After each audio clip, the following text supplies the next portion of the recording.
Gracias. Ahora viene Óscar Párez, de Red Micelio. Muchas gracias. Bueno, yo represento a la Fundación ICERS en esta charla y os explicaré cómo se ha creado, gestado y creado la Federación Red Micelio. Pero antes quisiera hacer un par de consideraciones que creo que son oportunas.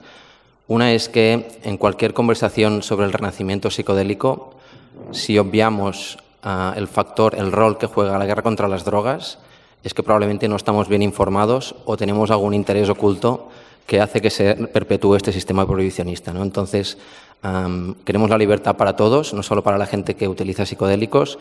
Rompo una lanza a favor o en contra del excepcionalismo psicodélico, porque considero que no hay que regular los psicodélicos porque sean buenos, sino hay que regular los psicodélicos y todas las drogas porque la guerra contra las drogas es muy mala. En segundo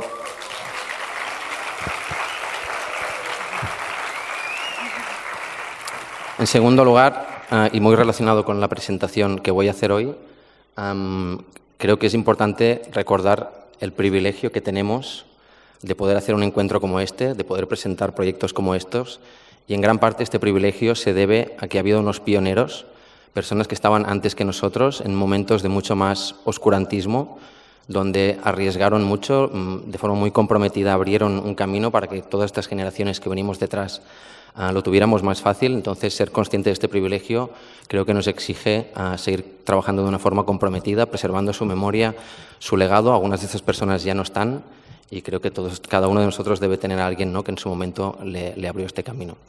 Entonces, hoy, desde ICERS, os voy a explicar una parte de la Federación Red Micelio que seguramente no os podrán contar en otros sitios porque ICERS ha sido la incubadora de la emergencia de esta nueva entidad, ¿de acuerdo? Siguiente diapositiva. Para entender los mimbres que han permitido vestir la Federación, os voy a mencionar rápidamente 3 líneas de trabajo que están detrás de la gestación de esta Federación. La primera es las 3 conferencias mundiales de la ayahuasca y una guía que hicimos para el gobierno catalán, la Generalitat de Cataluña, sobre ayahuasca. La segunda son los procesos de desarrollo comunitario que hemos llevado a cabo los últimos años en ICERS. Y la tercera son los aprendizajes del movimiento canábico. Siguiente. Bueno, como sabéis, hemos organizado 3 ediciones de la Conferencia Mundial de la Ayahuasca. La última fue en 2019, antes del COVID. Se podría decir que tenemos un long COVID que todavía no nos ha dejado hacer una siguiente conferencia. Pero bueno, pronto tendréis noticias, ya haremos la 4ª edición. Pero cuando te sitúas en el centro de una conversación de una forma tan importante, empiezan a pasar múltiples conexiones. De hecho, dejas de poder tomar decisiones porque las decisiones te toman a ti y de ahí salen muchas líneas de acción, ¿de acuerdo? Probablemente conozcáis el Ayahuasca Defense Fund, ¿no? Es una línea de trabajo donde se ayuda a personas que tienen problemas con la ley, con el sistema prohibicionista por el hecho de usar plantas psicodélicas, el Help Center. O sea, hay una serie de recursos en ICERS muy amplios, pero nos interesa uno en particular que salió de estas conferencias también, siguiente, y que tomó cuerpo en esta guía que hasta donde yo sé es la única guía que un gobierno público en todo el mundo ha dedicado a hablar sobre la ayahuasca y no bajo un punto de vista prohibicionista, ¿no? Era una guía llamada hacia mejores prácticas del uso de ayahuasca en contextos ceremoniales y no nativos, ¿de acuerdo? No vamos a hablar de contextos nativos en ICERS. Entonces, aquí se plasmaba una serie de recomendaciones para esto, para reducir los riesgos, incrementar la seguridad. Bueno, fue un hito importante. Siguiente, esta guía se publicó en catalán, castellano e inglés, pero a día de hoy está publicada a 14 idiomas porque la comunidad nos ha ido pidiendo si podían adaptarla y traducirla, entonces la tenéis disponible en un montón de idiomas. Siguiente. A día de hoy, esta línea de trabajo ha acabado en lo que probablemente conozcáis muchos, que es la ICERS Academy, donde se dan una serie de cursos, ¿no? Centenares de personas están acudiendo a estos cursos y bueno, estamos muy comprometidos con la cuestión de las buenas prácticas en el ámbito del uso de ayahuasca y otros enteógenos. Siguiente. Cambiamos de tercio y nos vamos al mundo del cannabis. En 2016, desde la Fundación ICERS, organizamos el primer congreso CannabMed. El ejercicio era poner en el centro de la discusión a la persona usuaria de cannabis con problemas de salud y sus familiares, ¿de acuerdo? Eran mesas donde en el centro siempre había un paciente y los expertos al lado.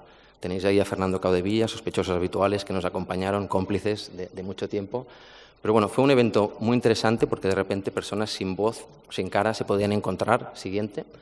Y ya vimos que una conferencia no era suficiente, que la gente necesitaba más. Debido al estigma, debido al aislamiento, esta gente estaba aislada y cuando se encontraron querían hablar, necesitaban compartir experiencias entre ellos.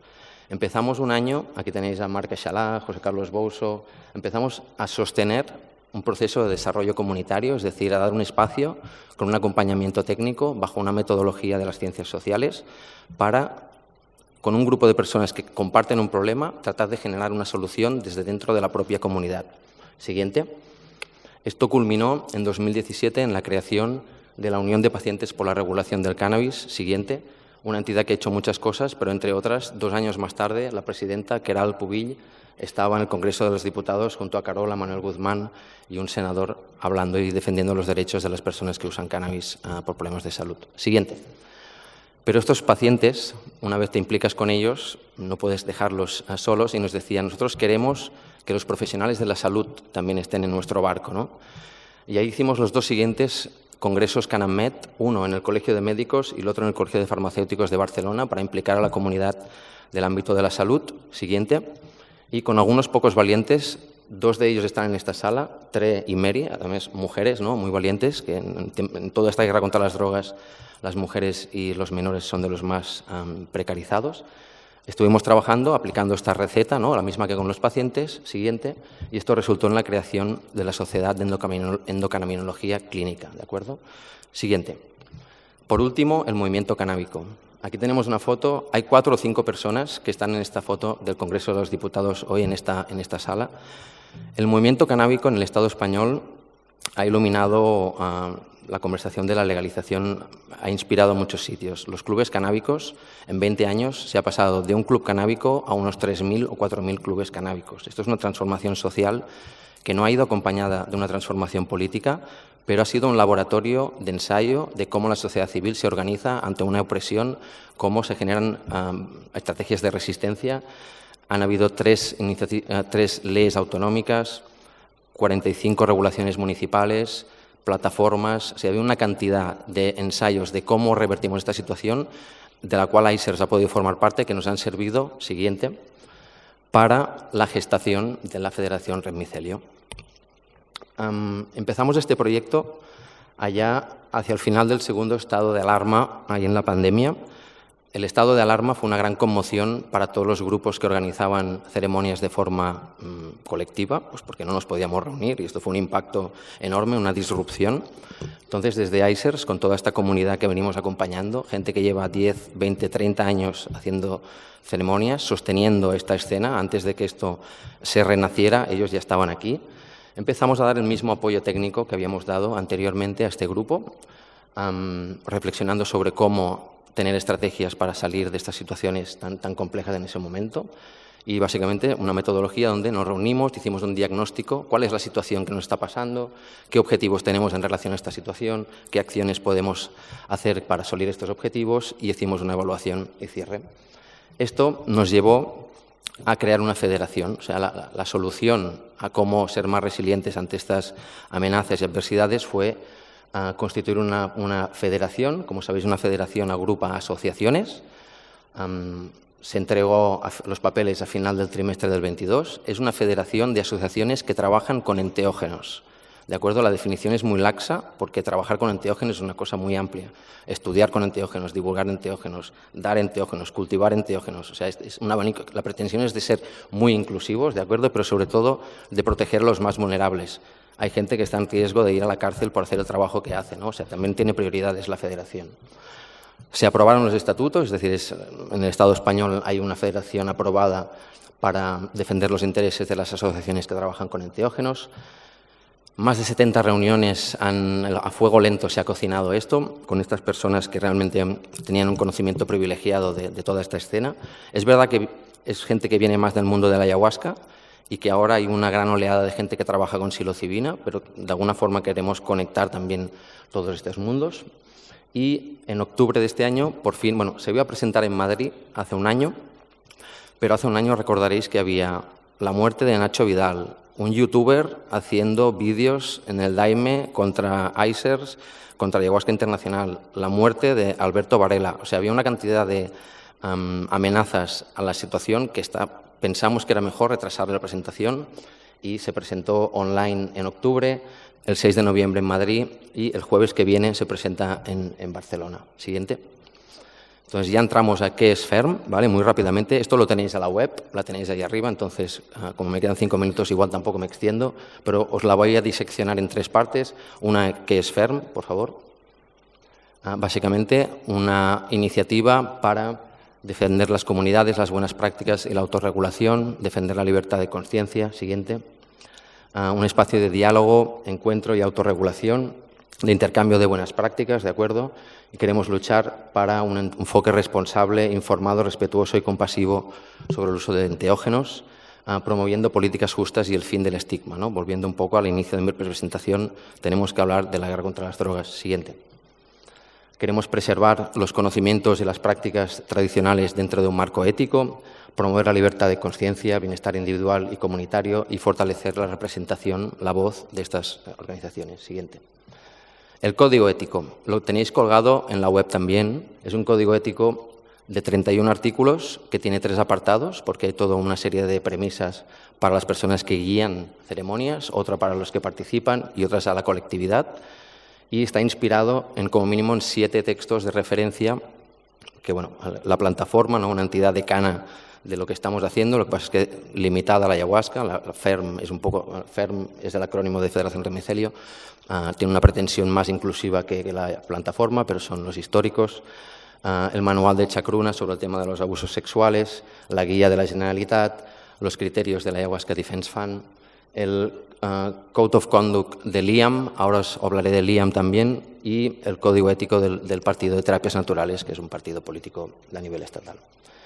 Muy rápidamente, porque lo tenéis colgado en la web, pero de esos 14 artículos dedicados hacia los que guían, ¿de acuerdo?, pues pivotan sobre temas como, ¿no?, integridad, ética, prevención de abusos, formación continua, transparencia.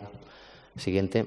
En cuanto a los dirigidos hacia los que participan, pues hay que dar una evaluación previa, hay que informar sobre lo que se está dando, la composición, la calidad, hay que hacer un análisis de lo que se está, o sea, hay que poder responder sobre lo que se está trabajando, apoyo integral, confidencialidad, no discriminación, ¿de acuerdo? Queremos promover también una sociedad más inclusiva. Siguiente.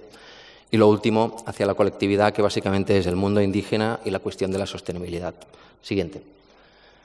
A nivel de membresía hay 4 tipos de niveles, pero principalmente nos focalizamos en los 2 de arriba porque son los que tienen más derechos y más implicación, los que queremos fomentar la participación, las asociaciones federadas o de pleno derecho, las simpatizantes que tienen menos exigencias a la hora de cumplir el código ético, ¿de acuerdo? También es para que poco a poco puedan ir siendo federadas. Y cualquiera de vosotros os invitamos a ser persona o entidad amiga. Si creéis que esto es importante, se puede hacer una donación, recibir el newsletter, estar un poco en la onda, ¿no?, dando el apoyo. Y por último, miembros honoríficos, no sé si lo veis abajo, pero bueno, son personas que la propia asamblea de la federación decide reconocer como miembro honorífico. Para ir acabando, a día de hoy, ¿qué estamos haciendo? Pues hay reuniones con abogados cada 15 días, ¿de acuerdo?, para poder trabajar esta vulnerabilidad jurídica. Hay formación, hemos hecho cursos internos, externos. Pertenecer a FERM dará la opción de tener descuentos en los cursos de ICERS también. Se están organizando grupos de acompañamiento para compartir casos entre los propios miembros de la federación, ¿no?, autogestionando estos grupos de pares. Hemos hecho un convenio con Kikeon Analytics para que de forma gratuita, como mínimo unas cuantas muestras al mes, se puedan analizar. Estamos hablando con Valenveras también, que está aquí Rubén, con sistemas de análisis que nos permitirán tener un mejor conocimiento sobre lo que se está utilizando. Se colabora con ICERS a nivel de hacer ciencia, ¿no?, de participar en estudios científicos, y estamos cerrando el año con estas presentaciones. Vamos a abrir el 2025 focalizados en el proceso de adhesión de unas 30 o 40 asociaciones, ¿de acuerdo? Tampoco queremos morir de éxito. Siguiente. Mencionar que esto no solo está pasando aquí, está pasando a nivel internacional. Hay 3 ejemplos muy parecidos a lo que estamos haciendo aquí, en 2 de los cuales ICERS ha estado directamente involucrado, el de UK y el de Países Bajos, no lo veis creo, pero LIAN, en la web también lo podéis tener, es la asociación que os he mencionado. Es un proceso de desarrollo muy parecido que se hizo en Holanda y digamos que los alumnos avanzados son los ingleses, los holandeses, aquí en el Estado español, y detrás viene la República Checa e Israel, son los sitios donde estamos más cerca de que cuajen, cosas así. Y en Estados Unidos hay una organización muy parecida, pero ahí, como sabéis, está más, pivota más sobre la cuestión del uso religioso. Siguiente. Simplemente, para acabar, si os interesa, os invito a que primero os suscribáis al mailing list de la web. Podéis seguir las redes Twitter e Instagram por ahora. Si alguien quiere y puede, las donaciones serán muy bienvenidas, sobre todo ahora al inicio. Sabéis que el trabajo técnico hay que hacerlo. Y si os suscribís al newsletter, recibiréis una convocatoria porque vamos a hacer una sesión online por Zoom después de las presentaciones de Madrid y Barcelona, pues para seguir ahondando en lo que es y deja de ser la Federación. Muchísimas gracias.